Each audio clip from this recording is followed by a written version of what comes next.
What is up, everyone? Brandon First, aka First Report, representing the First Off the Bench podcast network. Everyone comes off the bench. We are first. Welcome in to another episode of the NFL Weekly, week 2 to be exact, here on the network where we break down everything the NFL weekend has to offer. And of course, when I say we, I mean myself and Raider Jim Martinez. You can find Mr. Martinez at Raider Jim 1090. How you doing tonight, sir? Hey, I'm doing well. I'm glad we got that travesty of week one out of the way. Greatest thing I came away with last week was I told a good buddy of mine who said, yeah, go ahead and give me some picks anyway, even though I told him it's week one. And he said, just give me some picks. And I sent him a list and I said, if I was you, I wouldn't bet on any of them. And that was my sage advice. Didn't do that bad, but boy, there were some of those games.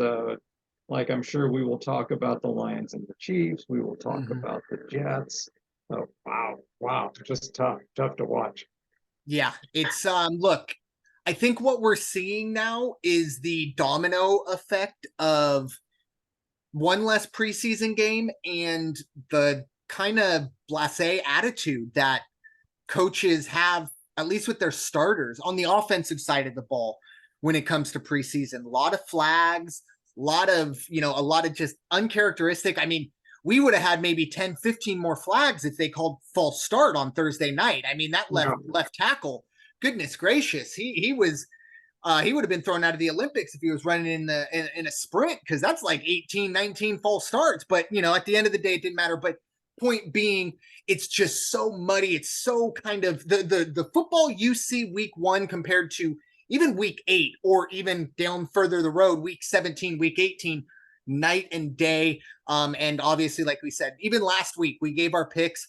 I didn't bet anything. I haven't even re-upped my account yet, just because I didn't want to fall in love with something on Sunday morning and dive in. I said, no, I might not even bet this week as well, because like I said, I think in general, when you have a good feel for the NFL, it's still the hardest league to bet on.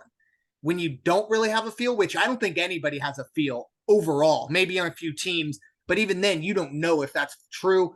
It is by far the most overanalyzed, over-exaggerated game in sports, at least here in America, is week one football. And a lot of what we saw isn't going to be the team's destinies, except if you're the New York Giants, because that was disgusting. I don't care. I don't care what week it is. I don't care what time, who you're 40-0, and you don't even give up a touchdown to the starting quarterback. Wow. But anyways, yeah, it's perfect little segue. We got 10 games for this weekend that we're going to be looking at. But before we dive into that, some of our thoughts on week one. Obviously, the headline, Aaron Rodgers, 4 snaps into his New York Jet career. And that career might be it. That might be the 4 snaps. That might be El Shiro, a torn Achilles tendon. Obviously, heartbreak for the Jets to start. Great Monday night game going forward. And they end up winning in overtime. A nice little come from behind victory over their in-state, well, I guess not in-state rivals, but their division rivals, I should say. The New Jersey team took down the New York team, and the Jets taking down the Bills. But Raider Jim, that and your thoughts on that and some of the other storylines that you saw this past week. Well, all I imagine is somewhere there was an underwriter, risk manager for Lloyd's of London that watched the Aaron Rodgers thing and just went, oh, shit. Mm-hmm.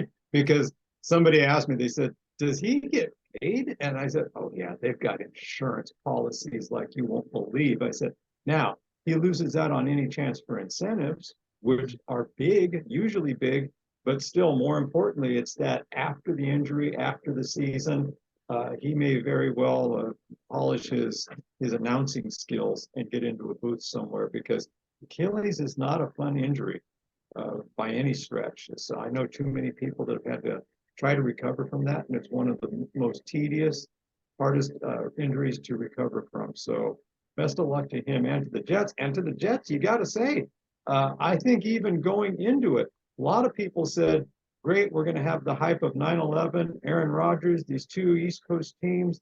It's great football. It's great theater. But everybody, or the majority of people, I think, outside of the Jets fan base, really didn't anticipate the Jets were going to pull it off and not pull it off the way they did, especially when Rodgers goes down. To see that happen, that was my number one was, okay, I questioned the Bills last year when the season started, and they didn't disappoint. They didn't live up to all the hype. They were not the best team in their division, as a lot of prognosticators thought they were. The Chiefs, I made the comment on this podcast last week. Kelsey won't be that big of a thing. They seem to come out with receivers. They pull them out of somewhere, which is fine. They did have enough bodies, but you could even see it, or I thought I could see it in Patrick Mahomes' eyes. About the third time he hit somebody right in the numbers in the hands, and the ball just went down to the ground. You can't have that. You just can't have that, folks. And that was tough, and that ended up being the difference. I mean, they scored 6 points, 2 field goals in the second half. Not good football. That just wasn't good, productive Chiefs football. But you can't take it away from the Lions because they played a fantastic game. Other one that I wondered about, is Joe Burrow going to come back? Because he's a little bit on the dinged side right now, and I wondered how good he would do. Browns really made a statement, I thought. I mean, they basically just shut down the Bengals offense.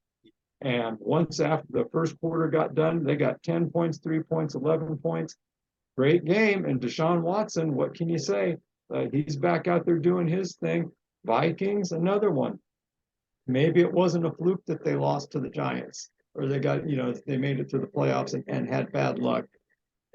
Just, how many games can we could probably go down every single game. The Chargers.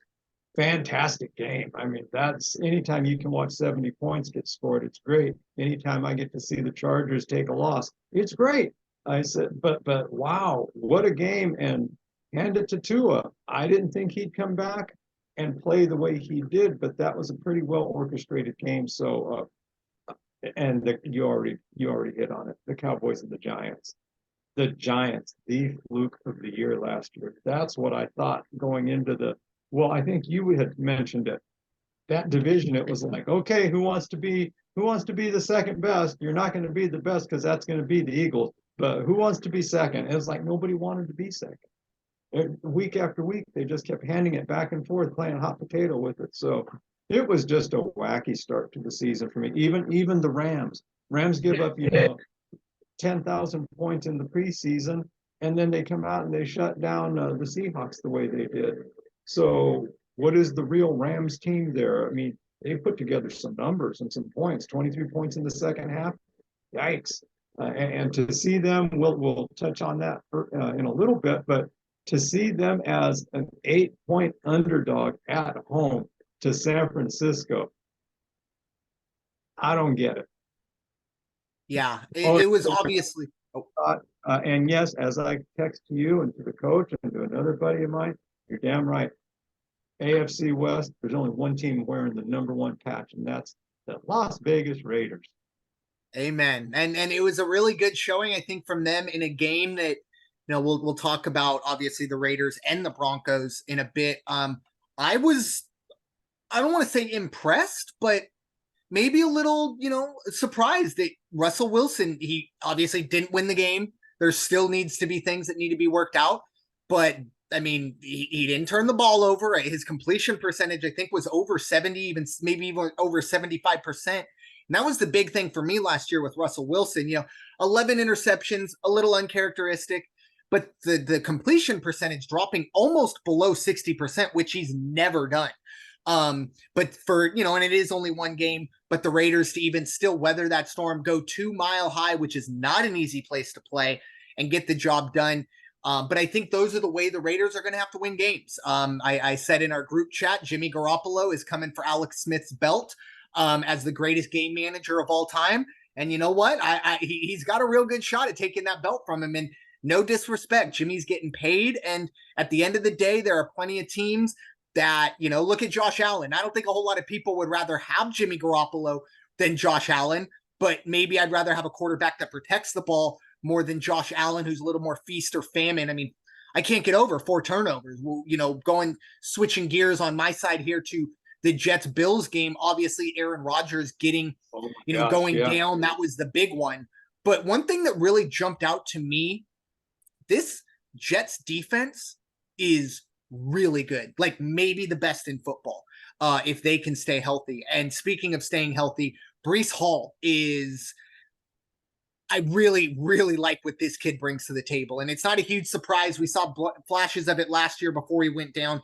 If he can stay healthy, his footwork in between the tackles is kind of game changing, because you don't need to be a big time, Derrick Henry to run in between the tackles, but you need to be able to create space.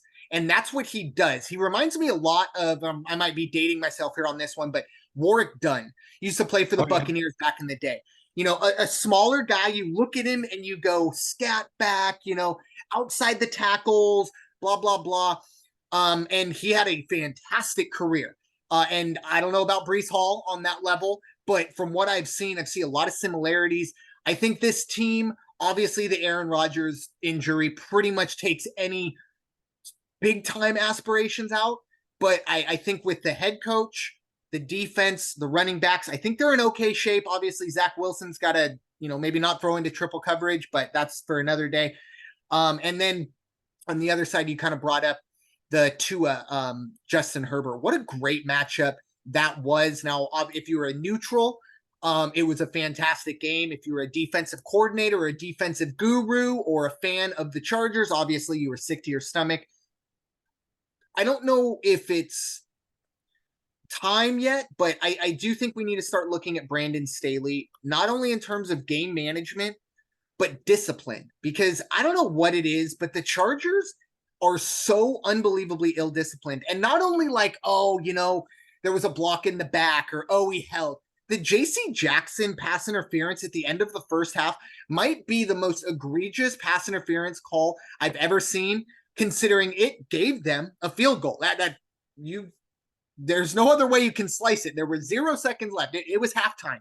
If he doesn't push the wide receiver over, how much do the Chargers lose by? Sorry? And tied. Yeah. I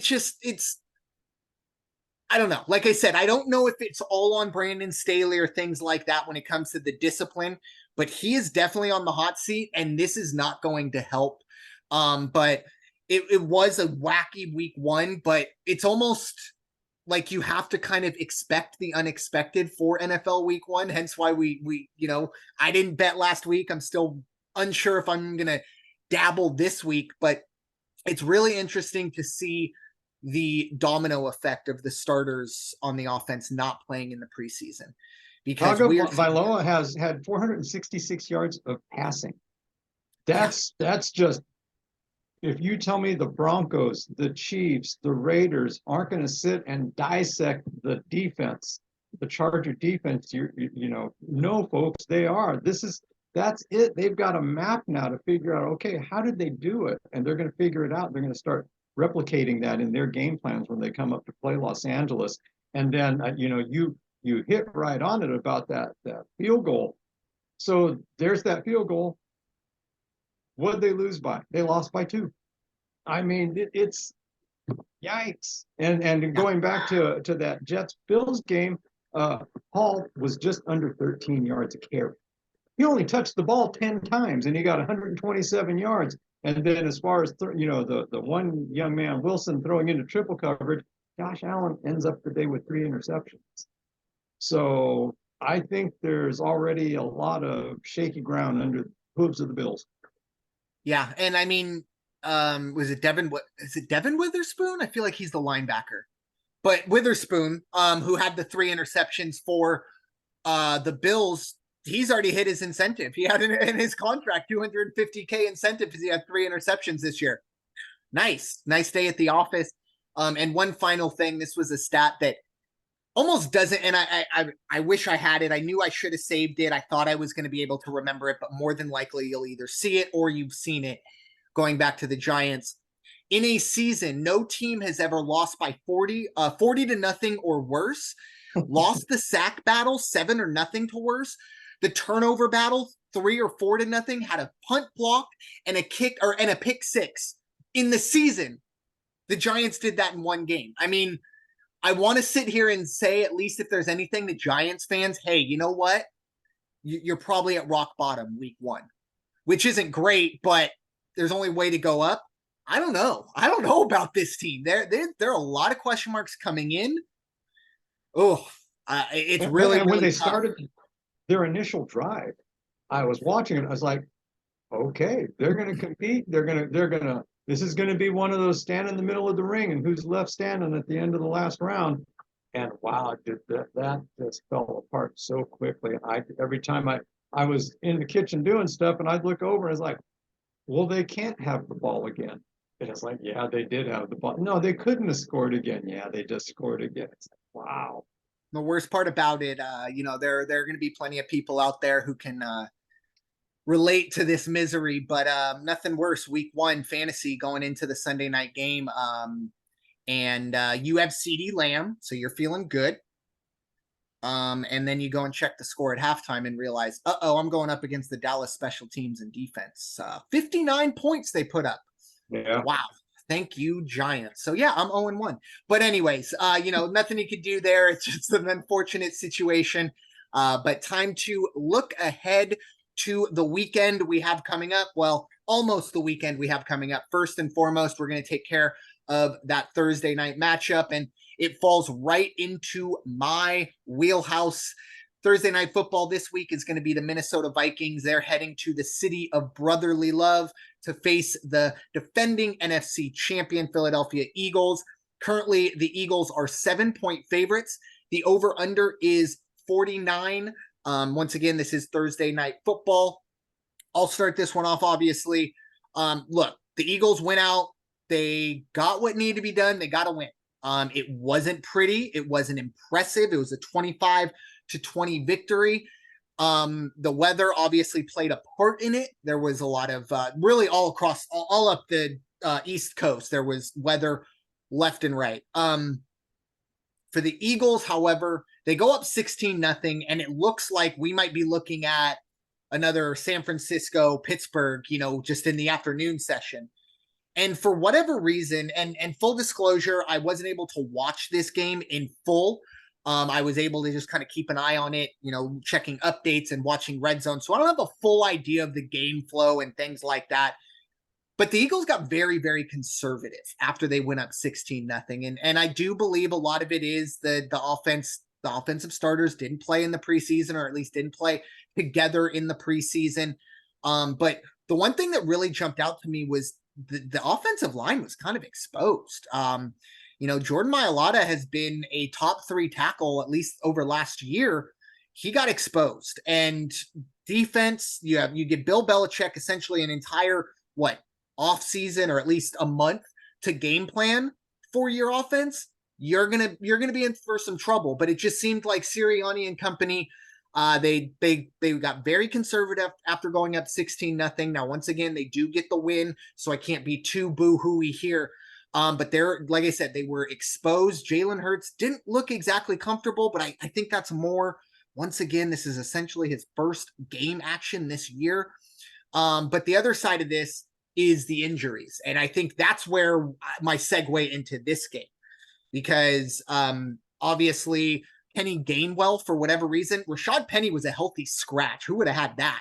But he didn't play. We saw a very, very healthy dose of Kenneth Gainwell. Early on, DeAndre Swift dropped the ball early and really kind of never got another chance. It was kind of ironic. Bill Belichick's on the other side. He's kind of the originator of, you fumble the ball, you're not going back on the field, or you drop a ball, you're not going back on the field. Kenny Gainwell, a lot of touches and did all right. Unfortunately, he has been ruled out. Kind of sometimes the situation when you have these Thursday night games.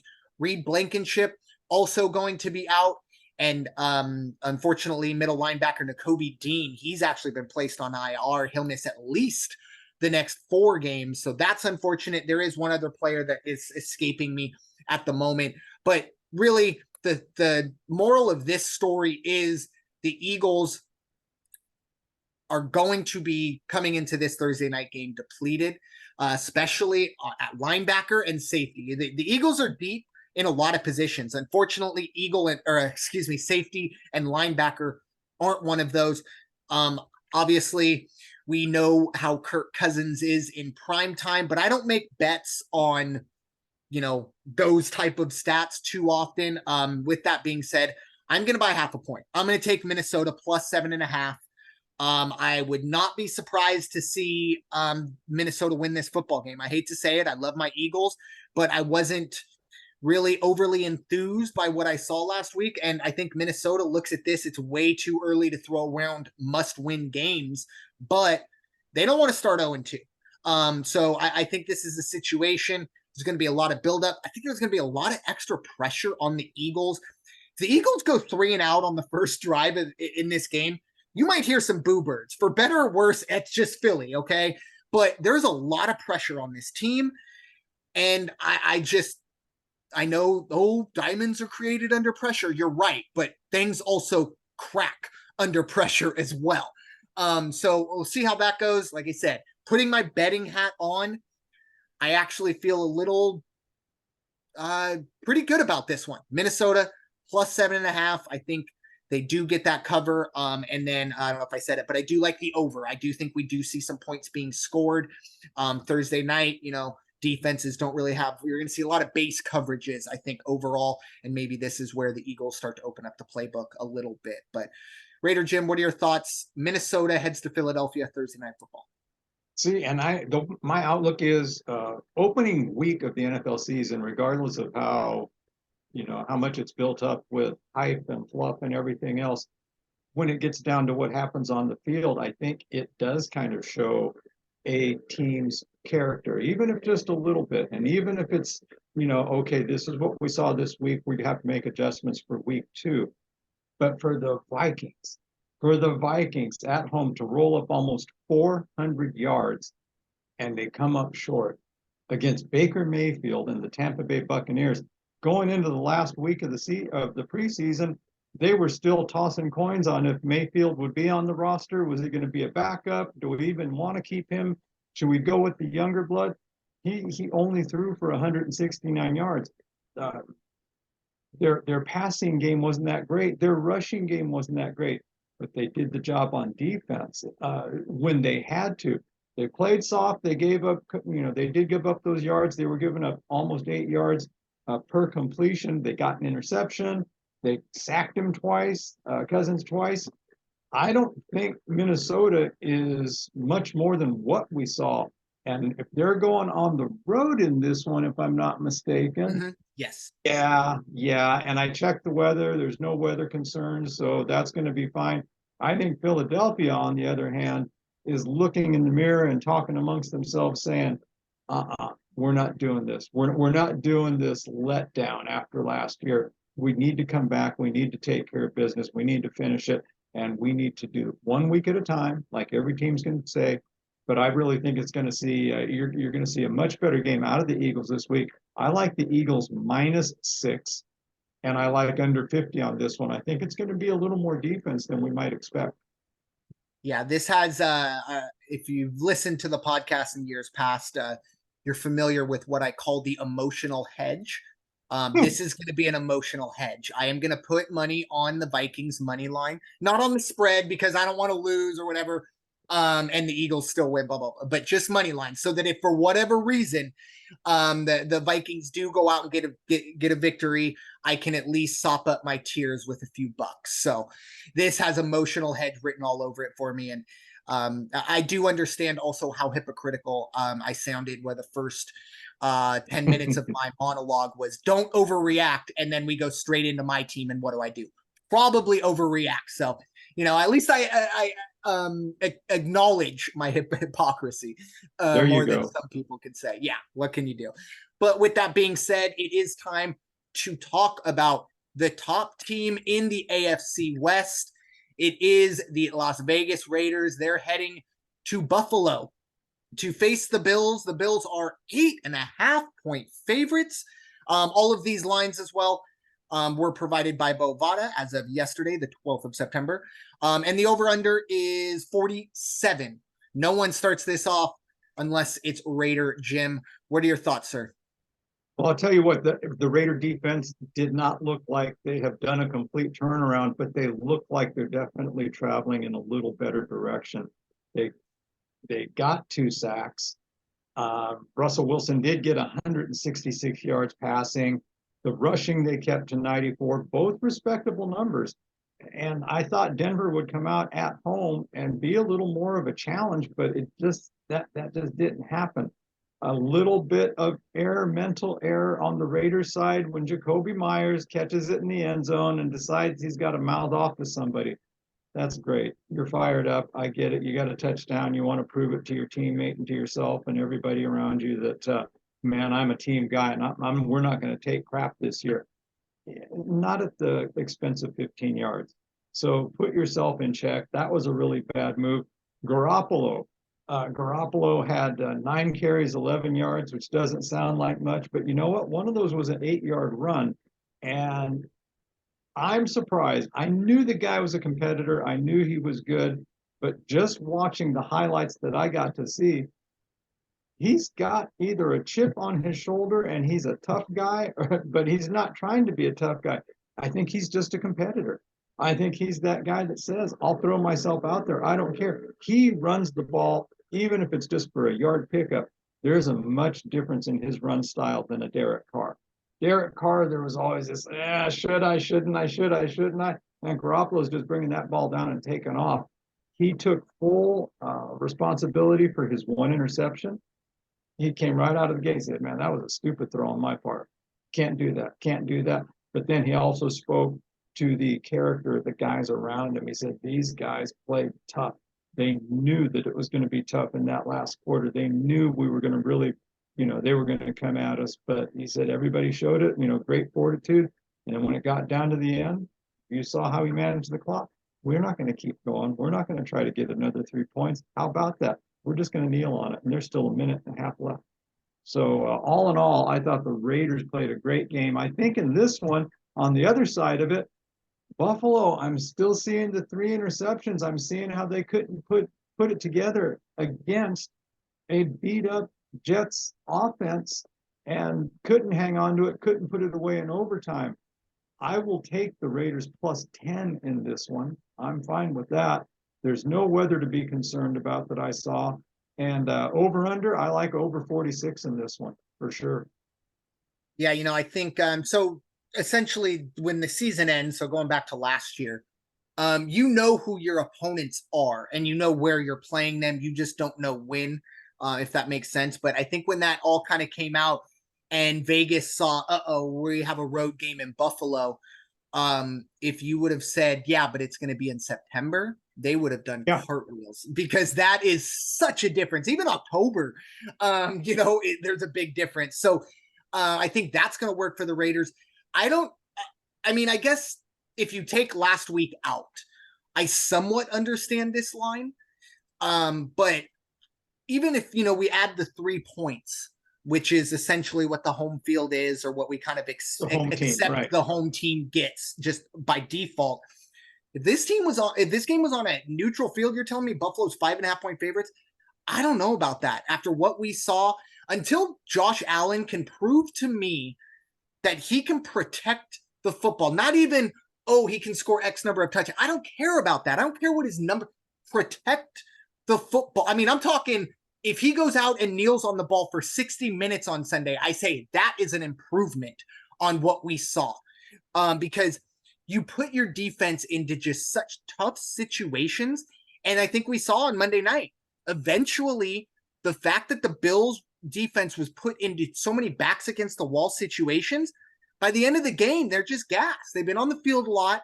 They're getting kind of beaten up by Breece Hall and that big offensive line.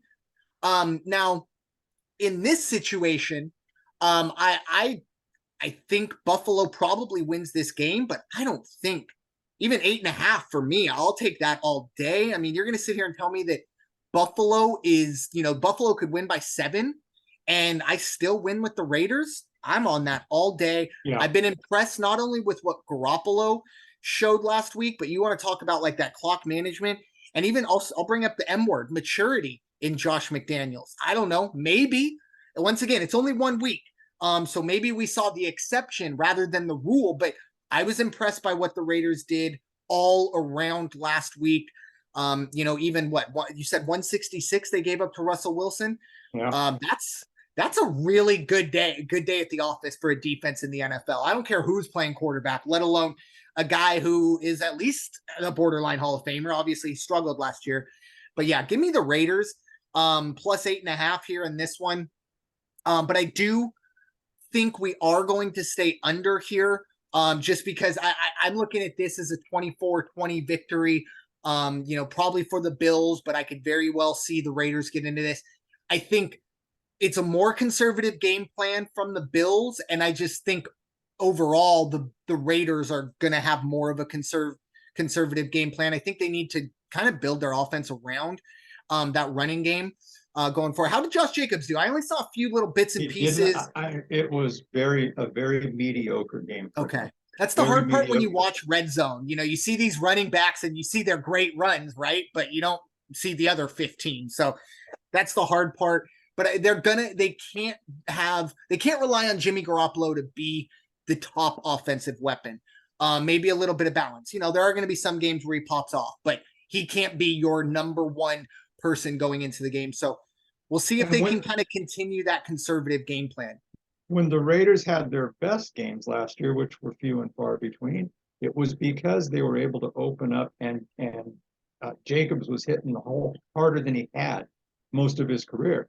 And so therefore that takes the defense, and it's like, we got a key on this guy, which opened up some of the wide receivers. Real interesting. One more thing on the Raiders, no targets for Hunter Renfrow, which is a real head scratcher, because if they're going to let that guy go, wow, that's going to be something. I used to call him 7-Eleven because he was always open. I mean, yeah. He's a really, really talented guy. My second favorite Hunter Renfrow in athletics. Still love me some baseball Hunter Renfrow when he was here with the Padres. But anyways, with that being said, so definitely in agreement with the Raiders getting at least the cover on this one. Moving to other side of the AFC West, we're going to see a rematch of last year's divisional round in the AFC.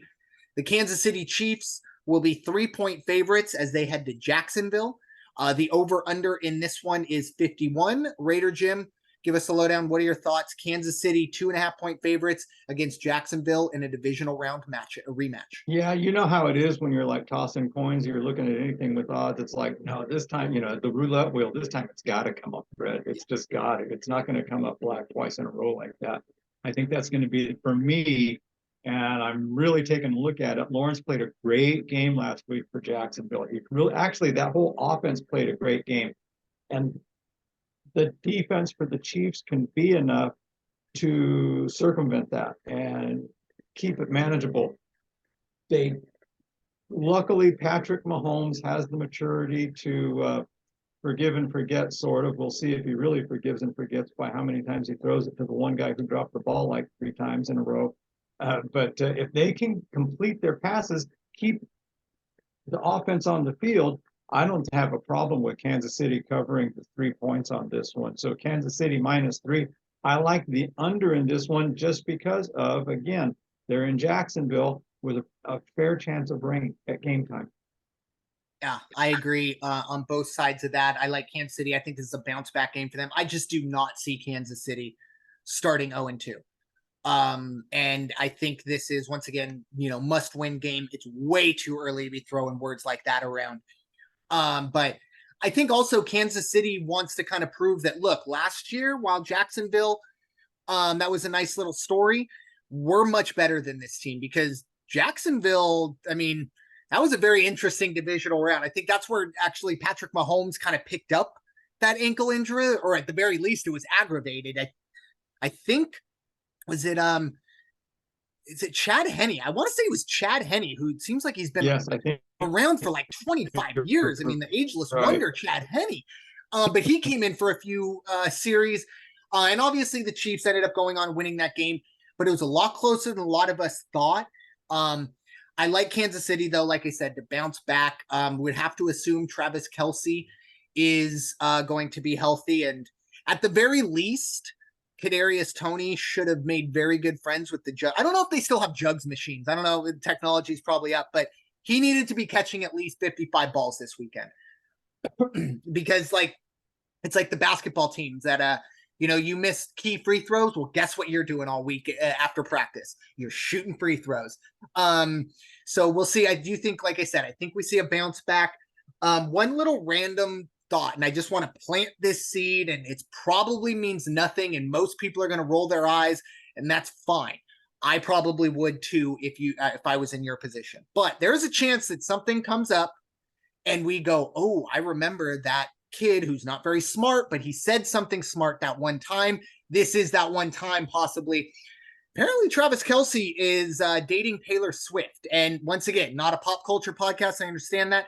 But I'm going to say this right now. I work in an office and around, I believe they call themselves Swifties. I think it would have been better if they called themselves Swifters, but I think that's a copyright issue. That's for another day as well. But that fandom makes NFL fans look like children. They are crazy. And I mean that in the nicest way possible. Please do not show this to a Swiftie. They might come for me. But my point being, when that starts to happen, the distractions, I remember Tony Romo dating, I think it might have been Jessica Simpson or Carrie Underwood, very good looking blonde celebrity. And it was a distraction then. Taylor Swift is on a whole nother level. So we'll see. We'll see if that comes into effect. More than likely, I just brought something up that had nothing to do with anything. But down the road, we might see, maybe Travis Kelce drop a ball in a late situation, something like that, maybe a day after they broke up and he's been getting death threats from these 14-year-old girls, blah, blah, blah, going forward. But just keep that in the back of your head. Anyways, back to original programming. Moving on to the other side of the AFC, another AFC West match, AFC West versus AFC South matchup. It's going to be the Los Angeles Chargers as 3-point favorites. They're going to head to Tennessee to face the Titans. The over-under here sits at 45. Raider Jim, what are your thoughts? Chargers at the Titans. Tennessee needs a lot more than 5 field goals to beat the Chargers after what I saw, the Chargers and the Dolphins do. And even though they're at home, it's their home opener. I don't see it happening. I can't imagine that they're going to be any better.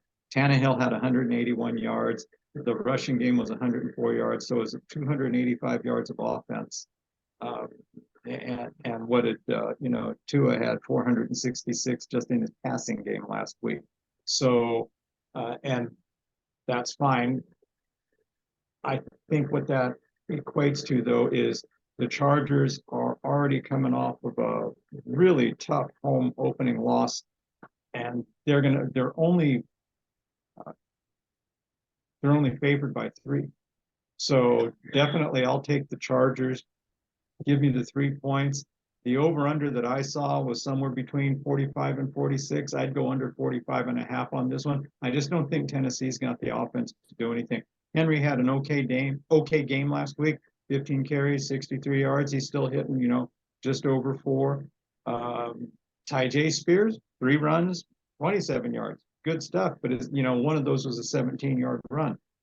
It doesn't mean he's going to do that again this week. So I really think it's just going to come down to the Chargers are going to be too much. Yeah, and you look at this from a handicap side of things, even with the Chargers' loss last week, all signs point to Chargers. However, I've followed this team, or at least, it's been in my purview for quite some time. The Chargers are, and I don't have the stats to back this up. Maybe I should have came prepared. But anyways, the Chargers might be one of the worst West Coast teams when it comes to going back east. They talk about the 10 a.m. body clock game. This is what we're going to see. I believe this game is let me just make sure that at least this game is, yeah, okay. So it is 10 a.m. local time here on the West Coast, 1 p.m. back in Tennessee. But for the Chargers, it's a 10 a.m. body clock game. I think the way Tennessee wants to win football games is the way the Chargers are afraid of teams beating them. I think overall the Chargers are kind of a soft team. We saw it last week. I mean, they were getting beat over the top. And the routes and I haven't watched the film on it, but most of the routes the Dolphins were running, I mean, their fly routes or their post routes. We're not getting double moves. We're not getting it's just that. Now, the exact opposite in terms of offensive firepower is Tennessee. I don't know. I think going on the road, facing a team that came off of a loss, Derrick Henry, who is probably going to get lion's share of the carries. And I do like that 3 carries, 27 yards from that backup, because you're going to need someone to come in and be that. We used to, back as a USC fan, the Lendell White, Reggie Bush, lightning and thunder. You need that kind of mix right there. And if you can bring someone in, and all of a sudden, Henry comes off the field and it's not immediately a dime set for the defense, that's a win. So we'll see if that maybe can continue on Tennessee side of things. Like I said, I don't really have a ton of hard evidence to point to why I'm taking Tennessee. It's just a gut feeling. It's the Chargers going on the road at a 10 o'clock game. I feel like I've seen this movie before, and doesn't matter what the trailer says. I feel like it's going to be the same ending. So we shall see. In terms of the over under, though, I'm on the same boat as you. I think if Tennessee's going to either win or cover this game, it has to stay under 45. No ifs, ands, or buts about it. If this turns into a shootout, bye-bye. Chargers are going to win this game.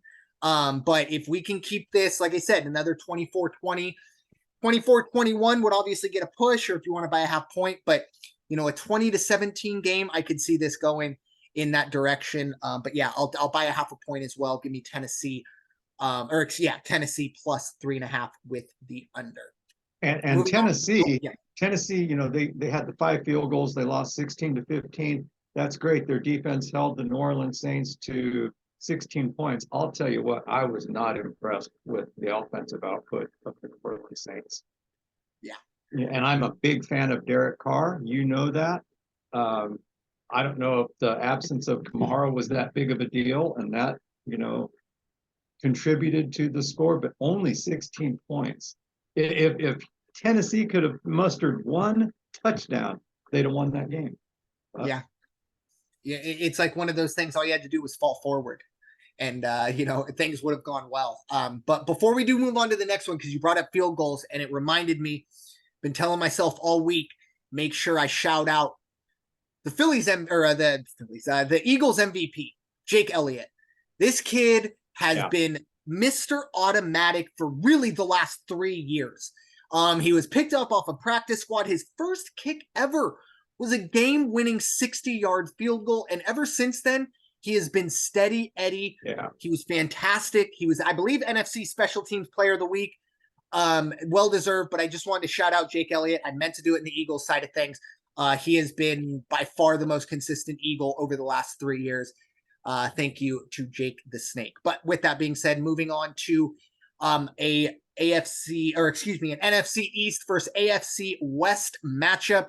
It's going to be the Washington Commanders at the Denver Broncos. The Broncos are 3.5 point favorites here, and the over-under sits at a paltry 37.5.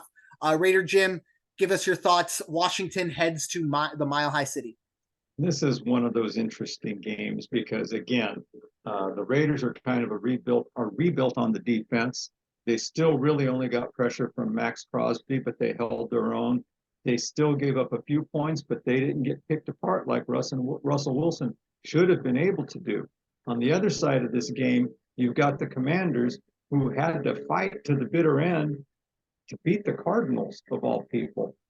And they only put up 20 points. They gave up 16 points.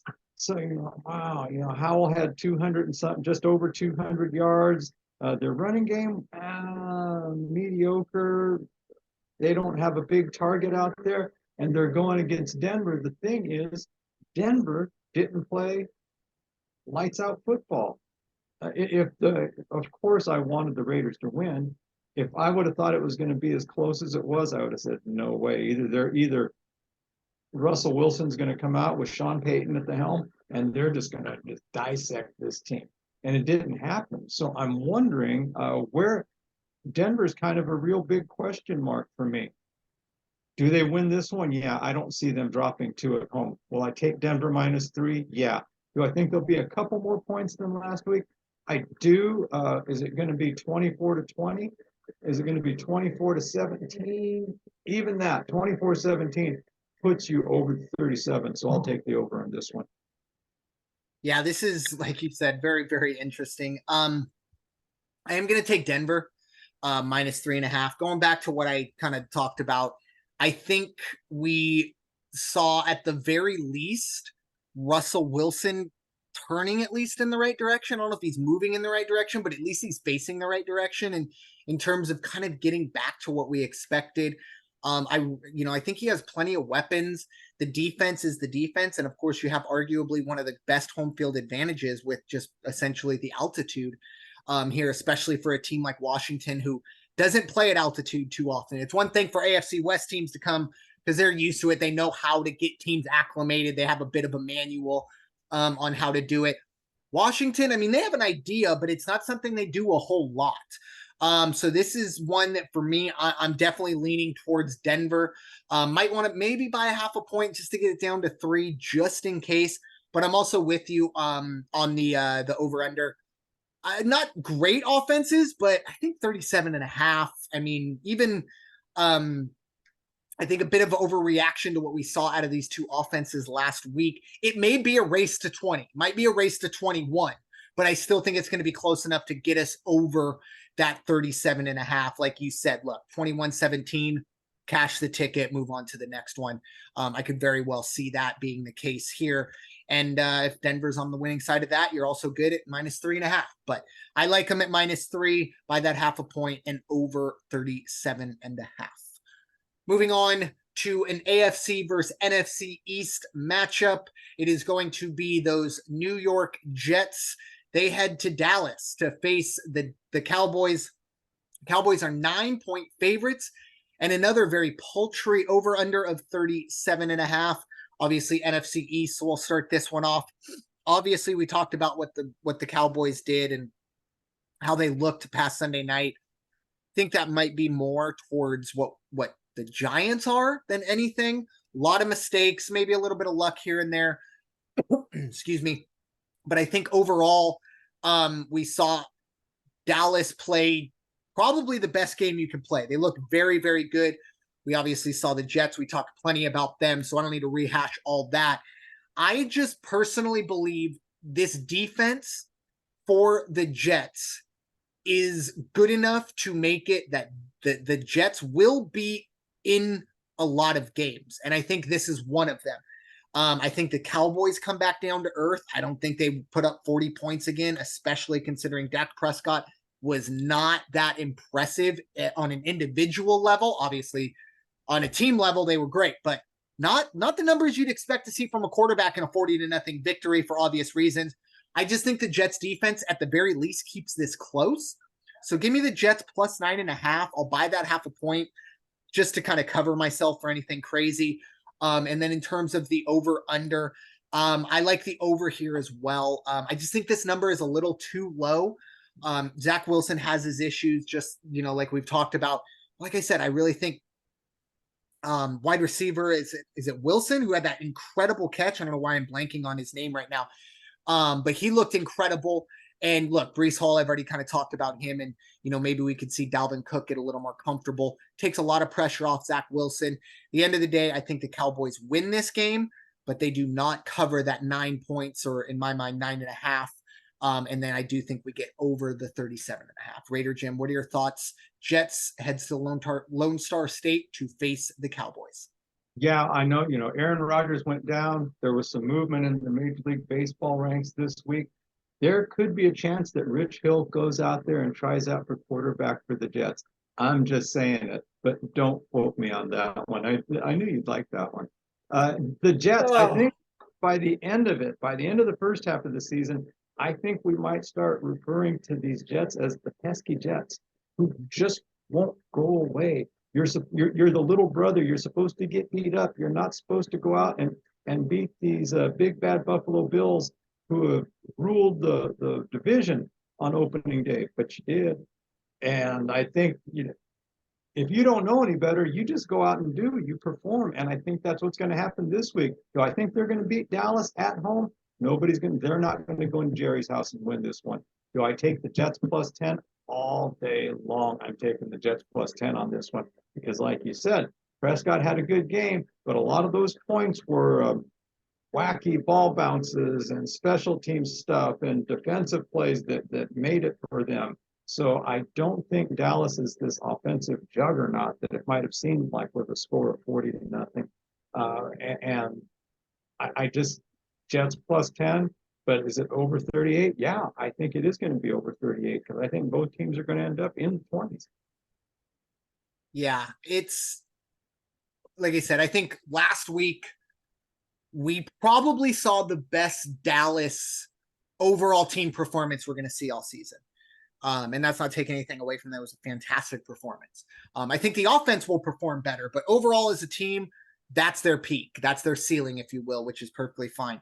On the Jets side of it, I just, like you said, I think they're good enough to stay in it. Like you said, be pesky and just make sure it's kind of like the Niners with Garoppolo. Great defense and a good enough offense. Now, pre Right. McCaffrey and that stuff and Brock Purdy, but the defense is going to keep the Jets in a high majority of games. It'd be interesting to look later on in the year to see if the Jets do get a number this high again, because I don't think they will after what we see this weekend. But with that being said, switching over, the other part of that debacle on Sunday night, it was the New York Giants. They are heading to Arizona. The Giants are 5-point favorites, and the over-under sits at 40. Now, this is obviously the NFC East, so I will start this one off. I'm just going to say this off the start. I don't have a game pick on this one. I don't think you could pay me to watch this game. I don't know if the Giants are 5 points better than anyone, but if they are, I would assume it's the Arizona Cardinals. I don't think the Cardinals looked terrible last week. I Not don't at think they all. look good either. But it's kind of like I always bring up. There was a movie way back in the day. It had Jennifer Lopez and Ben Affleck in it. It was called Geely, and it was voted like the worst movie of all time. And it was like the Nickelback of movies. I ended up watching the movie. It was an average movie, but it was because everyone told me how terrible this movie is, and I watched it and I was like, oh, it wasn't that bad.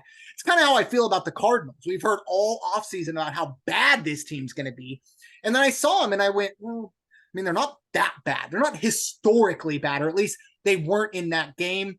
If anything, it was the Giants that looked like that being that bad. So, bet this at your own risk. I'm not picking on that side. I am going to pick the under here, though. Obviously, you make all the jokes you want. Oh, the Giants gave up 40 points, by themselves last week, blah, blah, blah, with the over-under being 40. I am going to take the under. Obviously, I don't think we see the Giants implode as often and as badly as they did last week, but I don't think this team responds with Daniel Jones for 350 and 4 touchdowns either. So with that being said, the only play I have on this game, I was going to say something else, but is the under 40 in the Giants at Arizona. Raider Jim, any thoughts? Giants heading to the desert? I think the Giants are as bad as we saw last week, quite honestly. I don't think that they're going to be a doormat for the entire season. They're going to have struggles, and they're going to have struggles every game. Arizona, like I was saying a couple games back, I understand they were playing the Commanders, another unproven entity, but they really made the Commanders work for it. And maybe the best thing for the Cardinals is there is no controversy at quarterback anymore. They're set. They're set. So this is what we got. This is what we're putting on the field. So damn it, do the work. And I think they're going to go out there. They're going to do the work. I like Arizona at home plus 6. Do I think they're going to win the game? Probably not. Do they cover 6? Yeah, they will. And that's just because I think the Giants are going to be like, maybe they're going to end up being the Keystone Cops of the East. You never know.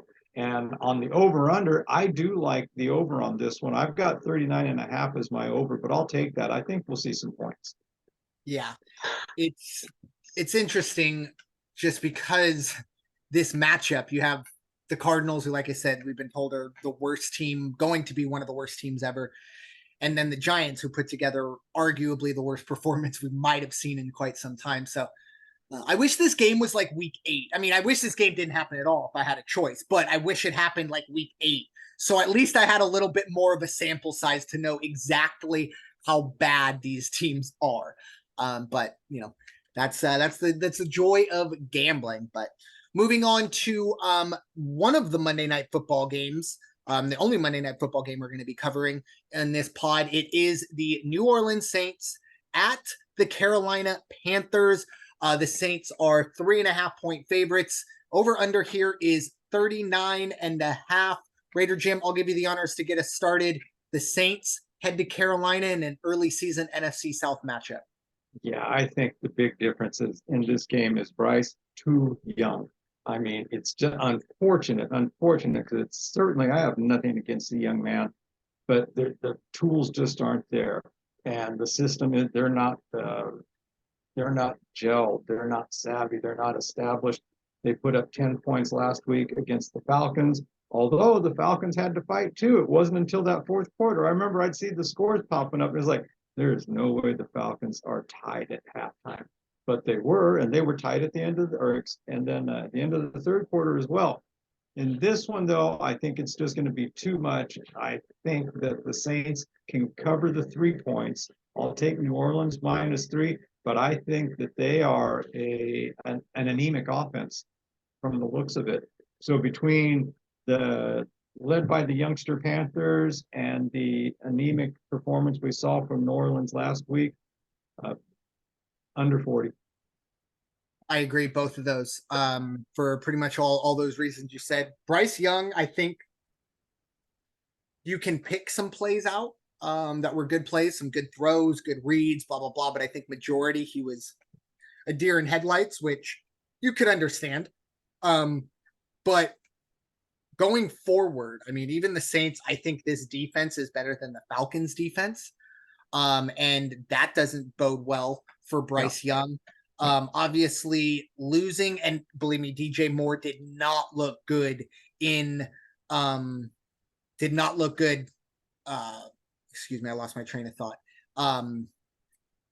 Anyways, but Bryce Young, main thing for Bryce Young is he has to weather the storm. Carolina as well. DJ Moore, that's what I was talking about. DJ Moore did not look great for the Bears. However, that was a weapon that really could have helped a guy like Bryce Young. Now, I also understand you can't have both the way the trade worked. I understand that. But the fact that they don't really have any targets, I've always thought that when you bring in a rookie quarterback, I think one of the biggest things you can do to help him is bring in a really good tight end, because they're mainly going to be cheaper than a wide receiver, and they're usually going to be able to be used in more conducive areas. They're not running 50-yard fly routes. They're usually the drop down, things like that. Carolina hasn't done Bryce Young any favors in terms of the weapons or anything like that around him. I just think the Saints get the job done.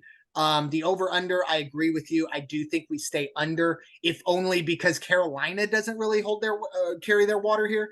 I see this as a 21-14 game, which will only get us to 35. And I think 21 on the high end for the winning team here. So give me the under, but I do definitely believe that the Saints, I will buy a half point, get it down to 3 just in case. But I do think the Saints get the job done and cover as well on Monday night. So moving on to a game that we alluded to earlier. It is an NFC West showdown. The San Francisco 49ers, 7.5-point favorites as they head on the road to face the LA Rams. The over-under is 44. Raider Jim, what are your thoughts? Niners heading to Los Angeles. This is kind of like when we talk thoroughbreds and we see a horse that's got an abysmal record, or the other way, but say it's got an abysmal record, has yet to win, and they put it up against all these quality horses, and yet it's the favorite in the race. Well, how are they handicapping that? We always scratch our heads, and majority of the time, that horse may finish in the money, doesn't win the race, and so we are still looking at each other going, how did they figure that out? I get it. The Rams had an abysmal offseason. They gave up too many or excuse me, preseason. They gave up too many points. But what they did last week against Seattle showed me a lot defensively and offensively. San Francisco a little bit low on the offensive side, but still they'll compete. San Francisco is going to be that team that's going to compete with you. Whatever speed you want to run, we're not going to let you get that far ahead of us. We're going to keep up with you. They've got the tools to keep ahead. Purdy's the real deal in my book. I think he's fantastic. They're playing the Rams at the Rams house, though. So the disrespect to put the 49ers as a 7.5 point favorite in this one befuddles me beyond belief. I like the Rams +8. I'll take another half point, +8 all day long, and over 43.5 for sure. Yeah, and I think something that goes into it, at least in terms of the road favorite, if you will, is I would have to imagine there's going to be a pretty nice contingent of Niner fans. Oh yeah. SoFi is kind of like the road dogs, like place to play because with the Chargers and Rams, it's hard to get 80,000 of those fans in there all by themselves, especially in a game where there's just a lot of Niner fans in California. Period. I'm going to go on the other side of this though. I was impressed by what I saw out of the Rams last week, but I did kind of downgrade it a little bit because I don't think the Seahawks are going to be very good this year. I think last year was a bit of an aberration. Obviously, Geno played well, and they put the right pieces together. I don't see that happening again. With that being said, I certainly did not expect the Rams to take care of business like they did. I was very impressed with what the Niners did against the Steelers, who I don't know how good that team's going to be, but the Niners took them to the woodshed and just beat them up in the way the Niners do as well. It was very similar to how the Cowboys did their beating, but the Niners is a little more kind of like close combat, more gritty, more, like fighting in a phone booth, if you will. That's kind of how the Niners want to beat you up. So it's not going to be 40-0. It's going to be those 24-6, 24-3 type games. I like the Niners here.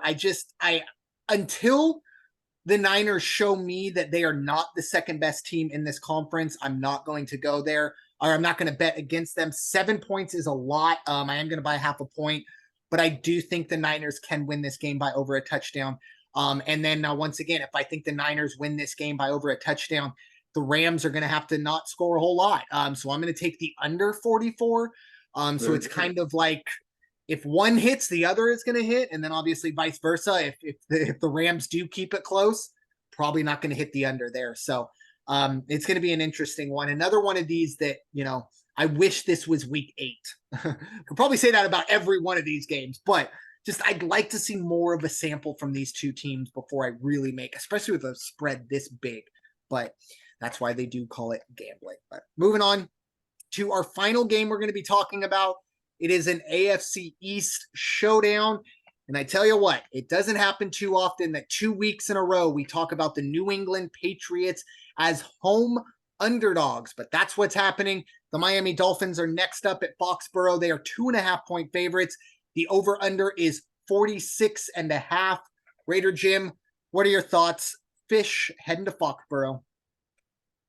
Yeah, I think I said it last week that I think just the heyday of New England, it's done. It's done. It's just not there anymore. And they've run out of magic tricks to come in and re-infiltrate the troops, the group, if you will. So I'm kind of surprised, given what happened with them last week, the Patriots, what the Miami Dolphins pulled off on the West Coast, on the road, the game that they put together, and that Miami's only a 2.5 point favorite on this one. That just another one that makes me scratch my head. I think Miami comes out, and Tua is going to show everybody it wasn't a fluke. It wasn't a fluke. I'm okay. My boys are going to take care of me. They're not going to let me get hit, and I'm going to be smart, and I'm not going to let myself get hit, throw myself down on the ground, if you will. Miami -2.5 all day long, and I think over 46 just by virtue of the Dolphins' offensive output. Yeah, I'm pounding the Dolphins here on this one as well, especially if you're going to keep it under 3 for me. Like I'm ready to lock it in right now at 2.5. That's perfectly fine with me.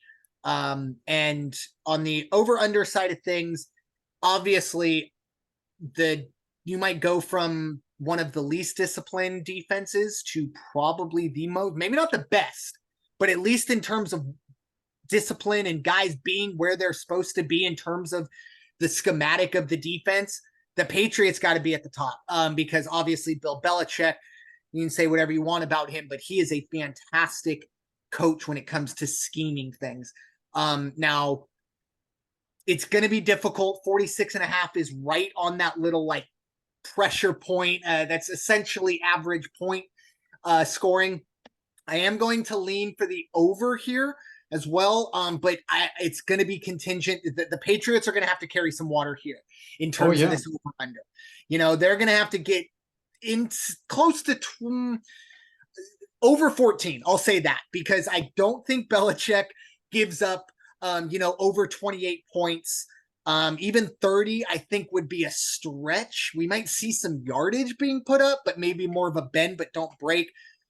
This is a really tough one on the over-under. Probably won't touch that, but I'm very confident that the Dolphins, they go into Foxborough, they get the job done. Mike McDaniel he's a character. I would love to be on the sideline for the game just to hear the banter. He's someone that I think I would be like as a coach, just kind of very loose and, joking and things like that. And while you're winning, it works. Right. Vice versa. Unfortunately, as we always say, the players' coaches are only coaches until they lose, and then unfortunately they get fired.